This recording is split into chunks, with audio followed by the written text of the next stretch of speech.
नमस्कार साथियों। आज हम मध्य प्रदेश में जलवायु टॉपिक जो मध्य प्रदेश की टेस्ट सीरीज चल रही है डेली क्विज, उसका 10वां दिन है, जिसमें करंट अफेयर्स, मध्य प्रदेश की भूगोल, जलवायु से संबंधित जो टॉपिक है उससे संबंधित टेस्ट की चर्चा करेंगे। जिसमें पहला प्रश्न आपको दिया हुआ है, मध्य प्रदेश में कौन सा मध्य प्रदेश का एक वर्गीकृत जलवायु क्षेत्र नहीं है। तो देखिए, मध्य प्रदेश में जो जलवायु क्षेत्रों का विभाजन किया गया है वो 4 जलवायु क्षेत्र मध्य प्रदेश में माने जाते हैं। सामान्य रूप से जो सामान्य विभाजन है उसमें कौन सा माना जाता है, एक उत्तर का मैदान माना जाता है, जो इसमें सामान्यतः वर्षा 75 सेंटीमीटर के आसपास और तो औसत तापमान 10 डिग्री से लगभग वहाँ पे 30-35 डिग्री के आसपास होता है, वो हमारा उत्तर का मैदान है। एक वर्गीकरण जो है मध्य प्रदेश में। अच्छा, इसके अलावा ये देख लें कि ये जलवायु क्षेत्र का वर्गीकरण हम किस आधार पर करते हैं, तो उसके कुछ पैमाने होते हैं अलग अलग क्षेत्र में। जैसे तापमान वहाँ पे कितना है, दूसरी बात वहाँ पे वर्षा की मात्रा कितनी है, वहाँ पे आर्द्रता कितनी है, इन आधारों पे क्या किया जाता है, जलवायु क्षेत्रों का वर्गीकरण किया जाता है। तो मध्य प्रदेश में 4 जलवायु क्षेत्र है, उनमें कौन कौन सा सामान्य रूप से वर्गीकृत है, उत्तर का मैदान। दूसरा जो वर्गीकृत है वो हमारा जो है वो विंध्य का पर्वतीय क्षेत्र, जिसमें आपका रीवा, सतना, पन्ना वाला क्षेत्र आता है। तीसरा नर्मदा सोन घाटी, ये इसी को दक्षिण पूर्वी क्षेत्र के नाम से भी जानते हैं, जिसमें शहडोल, उमरिया, मंडला, होशंगाबाद वाले क्षेत्र आते हैं। और जो चौथा क्षेत्र वर्गीकृत है वो है मालवा का पठार। चौथे क्षेत्र के रूप में कौन सा है, मालवा का पठार इसमें वर्गीकृत है। तो ये 4 क्षेत्र हैं। इसमें चंबल प्रदेश का मध्य प्रदेश के जलवायु क्षेत्र में वर्गीकरण नहीं है। तो हमारा सही विकल्प क्या होगा कि यहाँ पे चंबल से क्षेत्र जो है वो जलवायु प्रदेश के अंदर वर्गीकृत नहीं होगा। ठीक है, ये हमने देखने का प्रयास किया। अब फिर अगला प्रश्न था, मध्य प्रदेश के संदर्भ में कुछ कथन दिए गए और हमको बताना था कि कौन सा कथन असत्य है।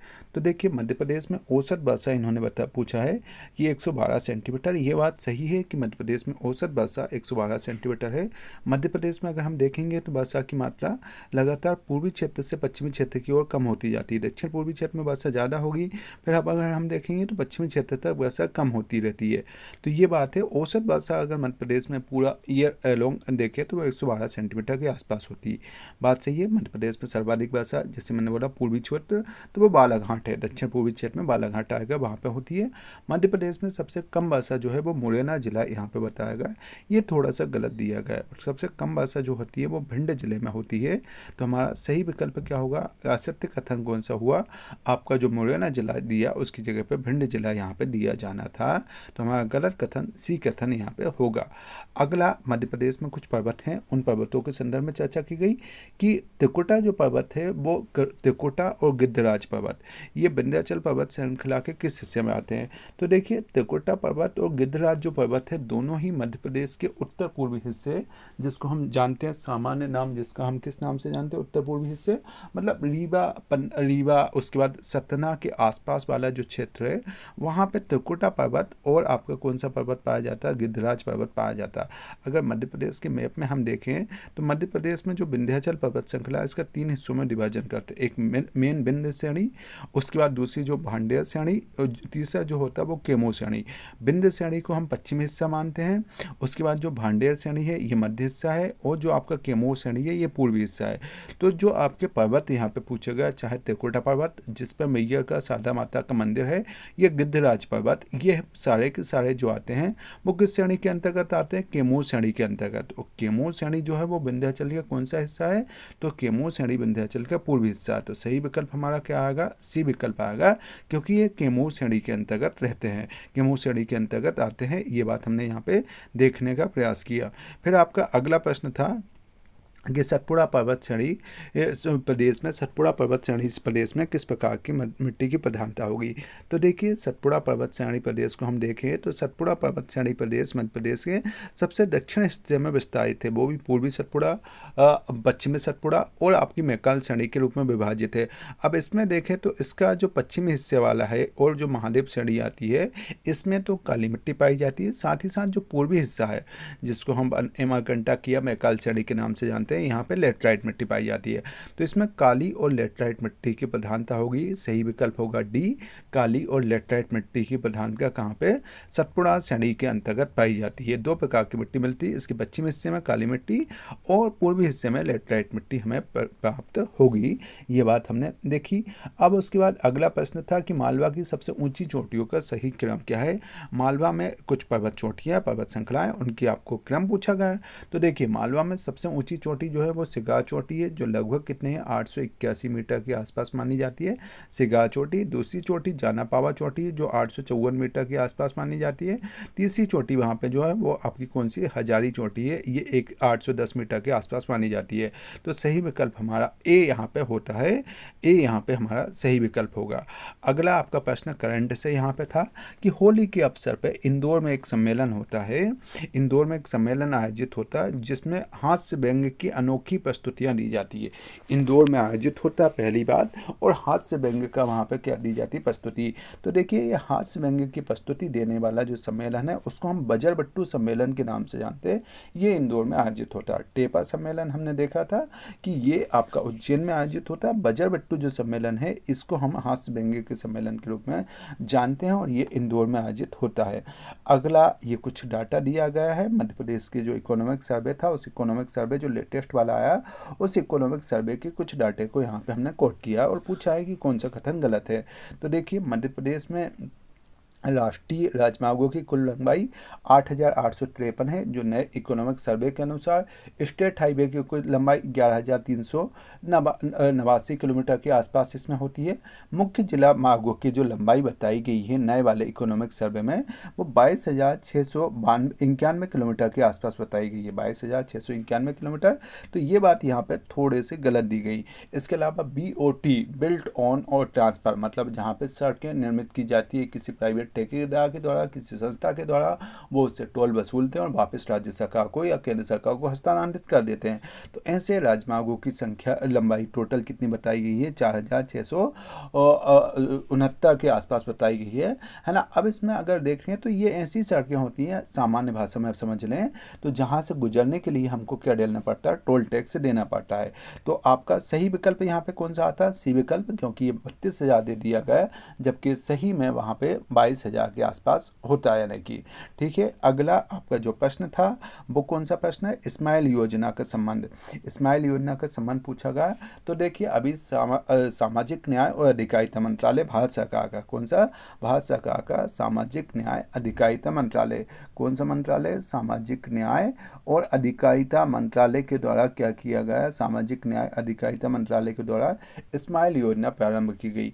स्माइल योजना का फुल फॉर्म अगर हम देखें तो उन्होंने फुल फॉर्म दिया है सपोर्ट, फुल फॉर्म उन्होंने क्या दिया? Support for marginalize, support for marginalize, support for marginalized, है ना, मार्जिनलाइज्ड इंडिविजुअल मार्जिनलाइज्ड इंडिविजुअल, ये यहाँ पे मैं इंडिविजुअल कर रहा हूँ, marginalize individual for livelihood, for क्या दिया गया? फॉर लाइवलीहुड, है ना, फॉर लाइवलीहुड एंड, है ना, इंटरप्राइज, लाइवलीहुड एंड इंटरप्राइज इसका नाम रखा गया, लाइवलीहुड एंड इंटरप्राइज का इसका नाम रखा गया। तो इसके संदर्भ में इंटरप्राइज इसका नाम रखा गया।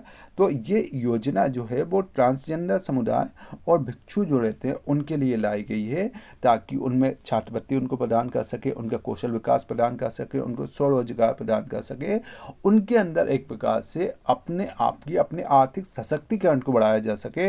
इसके लिए सामाजिक न्याय और अधिकारिता मंत्रालय के द्वारा ये योजना, स्माइल योजना लाई गई है। तो सही विकल्प क्या होगा? ए विकल्प यहाँ पे सही होगा। अभी कुछ समय पहले मध्य प्रदेश का वित्त बजट पारित किया गया। तो मध्य प्रदेश के बजट में जो 15वां वित्त आयोग ने संस्तुति की थी कि राज्य सरकार से स्थानीय निकायों को अनुदान दिया जाना चाहिए, उसके तहत मध्य प्रदेश सरकार के द्वारा 3,050 करोड़ के रुपए जो दिए गए वो इस बार राज्य सरकार के द्वारा किसको दिए गए हैं? स्थानीय निकायों को दिए गए। सही विकल्प जो होगा वो ए विकल्प होगा, पंचायत राज विभाग के अंतर्गत इनका प्रावधान किया गया। अब आपका अगला प्रश्न था गोंड। देखिए, गोंड मध्य प्रदेश की एक प्रमुख जनजाति है जो नर्मदा की पट्टी के दोनों आसपास दोनों ओर निवास करती है। और मध्य प्रदेश में इनकी कुल संख्या जो है वो लगभग 50,93,124 के आसपास इनकी जनसंख्या मिलती है मोटे तौर पे। ये मध्य प्रदेश में अगर हम देखें तो इनकी प्रतिशत के आधार पे 7.013% होता है। कितना? 7.013% होता है। तो ये मध्य प्रदेश की द्वितीय बड़ी जातियाँ, मध्य प्रदेश की क्या है? द्वितीय बड़ी जातियाँ हैं। और ये मध्य प्रदेश में लगभग 7% के आसपास, मध्य प्रदेश में कितने? 7% के आसपास मध्य प्रदेश में निवास करती है। तो ये अपन ने देखा कि 7% और द्वितीय नंबर पे आती है। प्रथम नंबर पे कौन आती है? भील जनजाति मध्य प्रदेश में प्रथम नंबर पे आती है। तो सही विकल्प क्या हुआ आपका? बी विकल्प यहाँ पे सही होता है। फिर आपका अगला प्रश्न था कि चंबल नदी इनमें से किन जिले से प्रभावित नहीं होती है? चंबल नदी आप जानते हैं कि इंदौर की जानापावा पहाड़ी से उसका उद्गम होता है। इंदौर में जानापावा पहाड़ी से इसका उद्गम होता है। लगभग 365 किलोमीटर की इसकी लंबाई है, 365 किलोमीटर इसकी लंबाई है। और मध्य प्रदेश में लगभग 320 किलोमीटर के आसपास ये प्रभावित होती है। तो मध्य प्रदेश में 320 किलोमीटर के आसपास प्रभावित होती है। इटावा के पास ये यमुना नदी में मिल जाती है, यमुना नदी की सहायक है। अब यहाँ पे पूछा गया कौन से जिले से प्रभावित नहीं होती है? तो देखिए ये रतलाम, उज्जैन और मंदसौर जिले से प्रभावित होती है। आगर मालवा जिले से ये प्रभावित नहीं होती है। सही विकल्प आपका क्या होगा? आगर मालवा यहाँ पे आपका सही विकल्प होगा। ये बात हमने देखने का प्रयास किया। फिर हमसे क्या बोला गया कि राज्य स्तरीय मिट्टी प्रशिक्षण संस्थान कहाँ पे है? तो देखिए मध्य प्रदेश में जो राज्य स्तरीय मिट्टी प्रशिक्षण संस्थान है ये कहाँ पर स्थित है? ये भोपाल में स्थित है, राज्य स्तरीय मिट्टी प्रशिक्षण संस्थान। फिर आपका अगला प्रश्न दिया गया दोमट मिट्टी के संदर्भ में। दोमट मिट्टी एक्चुअल में जो जलोढ़ मिट्टी होती है उसके कई उपनाम हैं। दोमट मिट्टी, कछारी मिट्टी, बलुई मिट्टी। दोमट, कछारी और बलुई मिट्टी जो है वो सारे के सारे उपनाम किसके हैं? जलोढ़ मिट्टी के है ना। तो जलोढ़ मिट्टी का, दोमट मिट्टी हम कछारी मिट्टी को कहते हैं। मध्य प्रदेश में 7% के एरिया में पाई जाती है। और मध्य भारत का पठार जो मध्य प्रदेश में है, तो मध्य प्रदेश के मध्य भारत का पठार जो है, तो मध्य भारत के पठार वाला एरिया में आपकी दोमट मिट्टी पाई जाती है। ये जलोढ़ मिट्टी के एक उपनाम के रूप में हम इसको जानते हैं। ये हमने यहाँ पे प्रश्न देखा।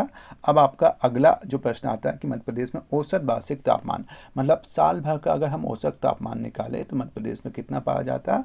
तो देखिए मध्य प्रदेश में औसत तापमान लगभग 33 डिग्री सेंटीग्रेड के आसपास पाया जाता है। सर्वाधिक तापमान अगर हम देखें, न्यूनतम तापमान, तो वो जनवरी में होता है। न्यूनतम तापमान आपका कब रहता है? जनवरी में रहता है न्यूनतम। और अधिकतम तापमान कब रहता है? मई के महीने में आपका अधिकतम तापमान रहता है। तो हमारा सही विकल्प क्या आता है? 33 डिग्री सेंटीग्रेड यहाँ पे आता है। अब आपसे क्या बोलता है? अगला प्रश्न आपसे पूछा गया कि मध्य प्रदेश में ग्रीष्म ऋतु, मध्य प्रदेश में जो ग्रीष्म ऋतु होती है ये ग्रीष्म ऋतु कब होती है? मध्य प्रदेश में सामान्यतः ग्रीष्म ऋतु को हम यूनाला के नाम से जानते हैं। और ये ग्रीष्म ऋतु जो मध्य प्रदेश में होती है वो मार्च से जून तक चलती है ना, मार्च से जून तक चलती है।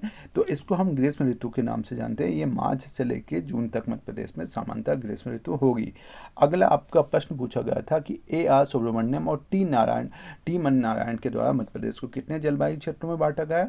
तो देखिए इनके द्वारा मध्य प्रदेश को 3 जलवायु क्षेत्रों में बांटा गया, जिनमें कौन होता है? एक स्टेपी जलवायु उनके द्वारा बताया गया। स्टेपी जलवायु को वो अर्धशुष्क जलवायु भी बोलते हैं। स्टेपी जलवायु, एक स्टेपी जलवायु प्रदेश या अर्धशुष्क जलवायु प्रदेश। दूसरा गर्म शीतोष्ण जलवायु प्रदेश। दूसरा कौन सा? गर्म शीतोष्ण जलवायु प्रदेश। ये इनके द्वारा दूसरा जलवायु प्रदेश बताया गया, गर्म शीतोष्ण जलवायु प्रदेश। तीसरा जो बताया गया वो उष्णकटिबंधीय आर्द्र शुष्क जलवायु प्रदेश। ये 3 जलवायु प्रदेश इनके द्वारा बताए गए हैं। मध्य प्रदेश में सामान्यतः 3 जलवायु प्रदेश रहते हैं, ये इनके द्वारा बताया गया। तो हमारा सही विकल्प कौन सा होगा? यहाँ पे बी विकल्प हमारा सही होगा। फिर क्या बोला गया कि भारतीय मौसम विज्ञान का एकमात्र कार्यालय मौसम वेधशाला मध्य प्रदेश के किस जिले में है?